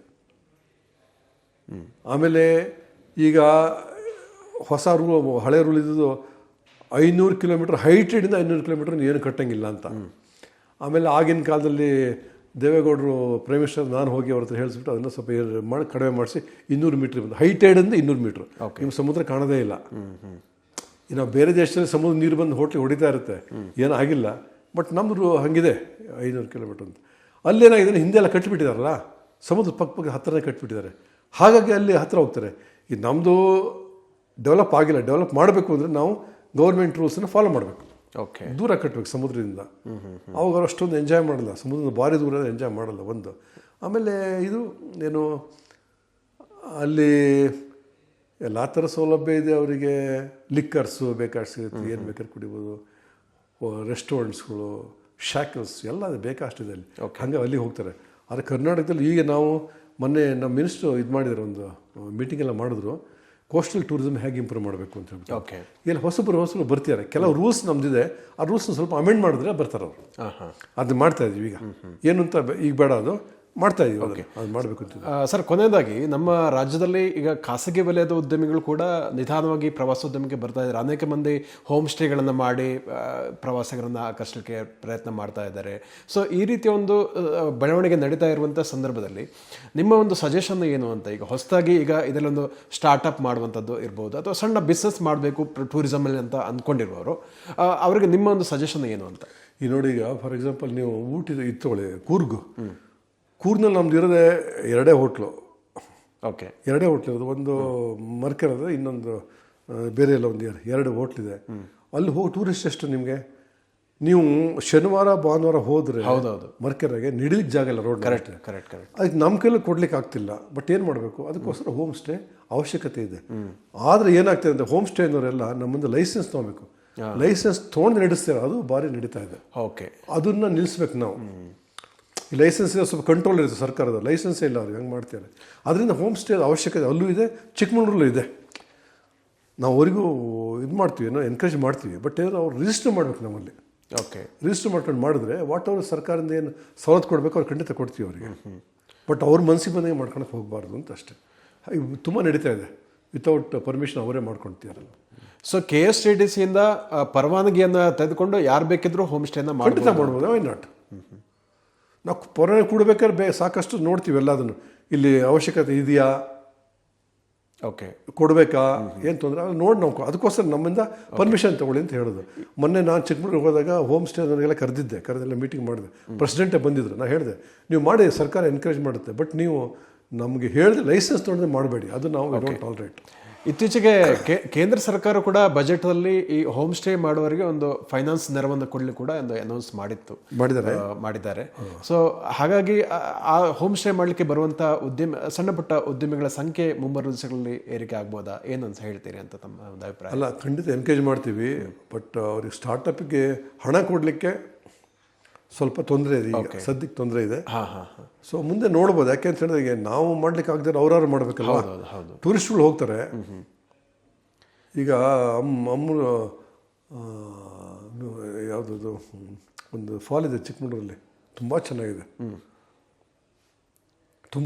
ಅಲ್ಲಿ ಹೋಗ್ಲಿಕ್ಕೆ ಜನಗಳಿಗೆ ನಮ್ದು ಏನಿಲ್ಲ, ರೋಡ್ ಫಾಲ್ಸ್ ತಾವು ಹೇಳ್ತಾ ಇದ್ದೀವಿ. ಅಲ್ಲ, ಅಲ್ಲ, ಇನ್ನೊಂದು ಇದೆ ಚಿಕ್ಕಮಗಳೂರು, ಹೇಳ್ತೀನಿ. ಈಗ ನೋಡಿ, ಈಗ ನಮ್ಮ ಉತ್ತರ ಕನ್ನಡದಲ್ಲಿ 27 ಫಾಲ್ಸ್ ಇದೆ. ಆಮೇಲೆ ಕೂರ್ಗ್ನಲ್ಲಿ 15 ಫಾಲ್ಸ್ ಇದೆ. ನಾವು ಫಾಲ್ಸ್ ನೋಡೋಕ್ಕೆ ಯಾವುದೋ ದೇಶಕ್ಕೆ ಹೋಗ್ತೀವಿ. ಹೌದೌದು. ನೀವು ಒಳಗಡೆ ಕಾಡು ಒಳಗಡೆ ಹೋಗಿ ನೋಡಿದ್ರೆ ನಿಮಗೆ 2 ಕಣ್ಣು ಸಾಲದು ನೋಡ್ಲಿಕ್ಕೆ, ಅಷ್ಟು ಚೆನ್ನಾಗಿದೆ. ಅಷ್ಟೊಂದು ಪೊಟೆನ್ಷಿಯಲ್ ಇದೆ ಅಂತ. ಅಷ್ಟೊಂದು ಪೊಟೆನ್ಷಿಯಲ್ ಇದೆ, ಮಾಡ್ಲಿಕ್ಕೆ ಆಗ್ತಾ ಇಲ್ಲ. ಹಣ ಬೇಕು, ದೊಡ್ಡ ದೇಶ. ನಮ್ಮ ಪ್ರಯಾರಿಟೀಸ್ ಆರ್ ಡಿಫ್ರೆಂಟ್. ನಮ್ಗೆ ಎಜುಕೇಷನ್ ಕೊಡಬೇಕು, ಮನೆ ಕೊಡಬೇಕು, ಸ್ಕೂಲ್ ಕೊಡಬೇಕು, ನೀರು ಕೊಡಬೇಕು. ದೊಡ್ಡ ದೇಶ. ಕರೆಕ್ಟ್. 130 ಕೋಟಿ ಇದ್ದಾರೆ. ಸೊ ಹಂಗಾಗಿ ನಮ್ಮ ಪ್ರಯಾರಿಟಿ ಇಂದ. ಸೊ ಈಗ ಬೇರೆ ಯುರೋಪ್ನಲ್ಲಿ, ನಾನು ಯುರೋಪಿಗೆ ಒಂದು 30-40 ಸರಿ ಬರೀ ಯುರೋಪಿಗೆ ಹೋಗಿರ್ಬೋದು ನಾನು. ಅಲ್ಲಿ ಚೆನ್ನಾಗಿ ಮಾಡ್ತಾರೆ, ಯಾಕೆ small countries. Correct. Managing is very easy. ನಮ್ದು ಹ್ಯೂಜ್ ಕಂಟ್ರಿ. ಹೌದು, ಸ್ವಲ್ಪ ಕಷ್ಟ. ಕರೆಕ್ಟ್. ಖಂಡಿತವಾಗಿ ಕೂಡ ಮುಂದಿನ ದಿವಸಗಳಲ್ಲಿ ಈ ಪೊಟೆನ್ಷಿಯಲ್ ಆಗ್ಬೋದು ಅಂತ ಒಂದು ನಿರೀಕ್ಷೆ ಮಾಡೋಣ ಪ್ರವಾಸೋದ್ಯಮದಿಂದ. ಯಾಕಂದರೆ ಇಲ್ಲಿ ಅನೇಕ ಮಂದಿಗೆ ಉದ್ಯೋಗ ಕೂಡ ಸಿಗುತ್ತೆ, ಇನ್ನೊಂದು ಕಡೆ ಪ್ರವಾಸಿಗರಿಗೆ ಕೂಡ ಒಂದು ವ್ಯವಸ್ಥೆ ಕೂಡ ಕಲ್ಪಿಸಿದ ಹಾಗೆ ಆಗುತ್ತೆ. ಸೊ ಅಂತ ನಾವು ನಿರೀಕ್ಷೆ ಮಾಡ್ತಾ ಇಷ್ಟೊತ್ತು ನಮ್ಮ ವೀಕ್ಷಕರಿಗೆ ಒಂದು ಈ ಕೈಟ್ ಎಕ್ಸ್ಪೋದ ಬಗ್ಗೆ ಹಾಗೂ ಕರ್ನಾಟಕದ ಪ್ರವಾಸೋದ್ಯಮದ ಸ್ಥಿತಿಗತಿಗಳ ಬಗ್ಗೆ ಸಾಕಷ್ಟು ಉಪಯುಕ್ತವಾದ ಮಾಹಿತಿಯನ್ನು ತಿಳಿಸಿಕೊಟ್ಟಿದ್ದೀರಿ. ಅದಕ್ಕಾಗಿ ಧನ್ಯವಾದಗಳು ಸರ್. ನನಗೊಂದು ಅವಕಾಶ ಕೊಟ್ಟರೆ ಸ್ವಲ್ಪ ಟೂರಿಸಂ ಬಗ್ಗೆ ಮಾತಾಡಲಿಕ್ಕೆ ನಾನು ಕೂಡ ಧನ್ಯವಾದ ಹೇಳ್ತೀನಿ ನಿಮಗೆ. ಧನ್ಯವಾದ ಸರ್. ವೀಕ್ಷಕರೇ, ಇಂತಹ ಮತ್ತಷ್ಟು ಉಪಯುಕ್ತ ವಿಡಿಯೋಗಳಿಗೆ ವಿಶ್ವವಾಣಿ TV ಯೂಟ್ಯೂಬ್ ಚಾನಲನ್ನು ವೀಕ್ಷಿಸಿ ಹಾಗೂ ಸಬ್ಸ್ಕ್ರೈಬ್ ಮಾಡಿ. ವಂದನೆಗಳು.